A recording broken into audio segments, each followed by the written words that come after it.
Assalamualaikum warahmatullahi wabarakatuh. Selamat pagi, salam sejahtera untuk kita semua. Yang saya hormati Bapak Rusmianto SEMSI selaku dosen pengampu mata kuliah Akuntansi Keuangan Menengah 1 serta rekan-rekan mahasiswa kelas 3A Akuntansi Perpajakan. Perkenalkan, nama saya Randi Nanda Hairudin.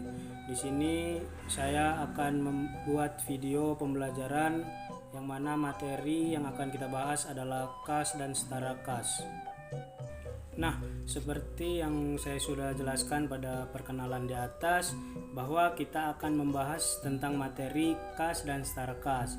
Sebelum kita membahas kas dan setara kas, kita perlu tahu apa itu yang dimaksud dengan kas dan setara kas.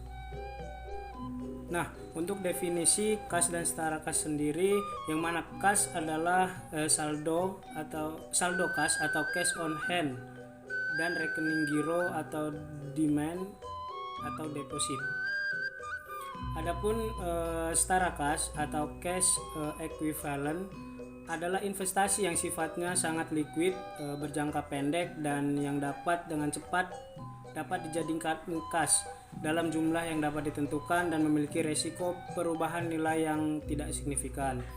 Adapun setara kas yaitu investasi segera jatuh tempo, yang mana itu 3 bulan atau kurang. Ada juga saham tidak termasuk kecuali preference yang jatuh temponya telah ditentukan. Kemudian ada juga cerukan atau bank overdraft termasuk dalam kas atau setara kas.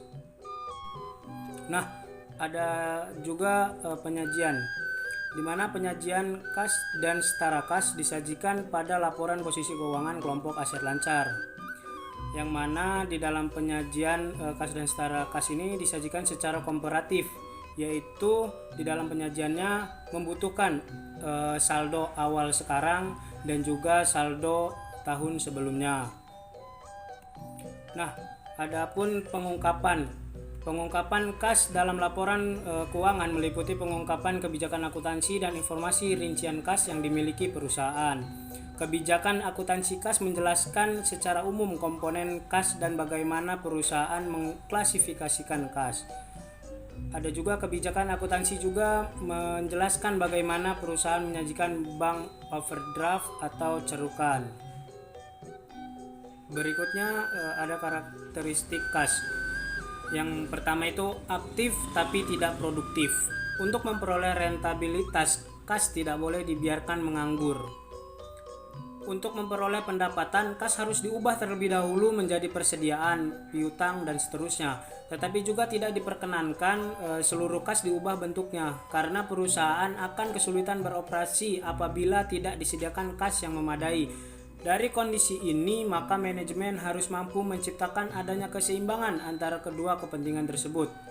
Yang kedua, tidak memiliki identitas kepemilikan sehingga mudah dipindah tangankan. Dengan kondisi ini, manajemen harus yakin bahwa yang pertama, setiap pengeluaran kas harus sesuai dengan tujuan. Yang kedua, semua uang yang seharusnya diterima benar-benar diterima.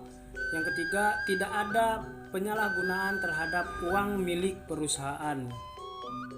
Berikutnya ada pengendalian internal kas, di mana pengendalian internal kas adalah semua sarana, alat, mekanisme yang digunakan oleh perusahaan untuk mengamankan, mencegah pemborosan dan penyalahgunaan kas. Yang kedua, menjamin ketelitian dan dapat dipercaya atau tidaknya data akuntansi tentang kas. Yang ketiga, mendorong dicapainya efisiensi, serta yang keempat, dipatuhinya kebijakan manajemen tentang kas. Nah, ada juga teknik pengendalian kas, yang mana yang pertama itu karyawan yang jujur dan kompeten serta memiliki tanggung jawab. Terdapat pemisahan tugas serta pihak yang melakukan otorisasi dengan pembayaran, pihak yang melakukan pengelolaan kas dan pencatatan, pihak pengguna dan pihak pembayar. Ada juga melaksanakan rotasi tugas untuk karyawan yang melaksanakan kegiatan klerikal dan menggunakan lemari besi atau brankas untuk menyimpan kas atau ruang tertutup dengan akses terbatas. Ada juga penerimaan dan pengeluaran kas menggunakan rekening yang berbeda. Kemudian pengeluaran yang dilakukan melalui bank dan menggunakan cek sehingga terdapat pengendalian pencatatan oleh pihak lain. Penerimaan kas dilakukan melalui bank untuk keamanan dan pengendalian pencatatan.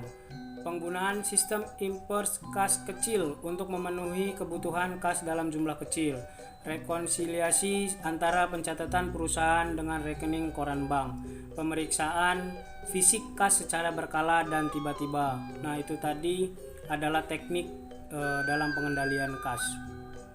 Nah, sebelumnya di dalam teknik pengendalian kas kita sudah menyinggung tentang sistem inverse kas kecil. Di sini kita akan membahas sedikit tentang sistem inverse kas kecil, yang mana terdapat dua sistem kas kecil, yaitu sistem inverse atau dana tetap dan fluctuating system. Yang pertama itu sistem inverse kas kecil atau dana tetap adalah mekanisme kas kecil di mana dana dipertahankan tetap. Nah, yang kedua ada fluctuating system. Dalam sistem ini dana kas kecil tidak ditetapkan sejumlah tertentu sehingga saldonya bervariasi dari waktu ke waktu. Nah, yang terakhir ada rekonsiliasi bank. Rekonsiliasi bank merupakan suatu kegiatan untuk merincikan perbedaan catatan transaksi antara milik bank dengan suatu perusahaan.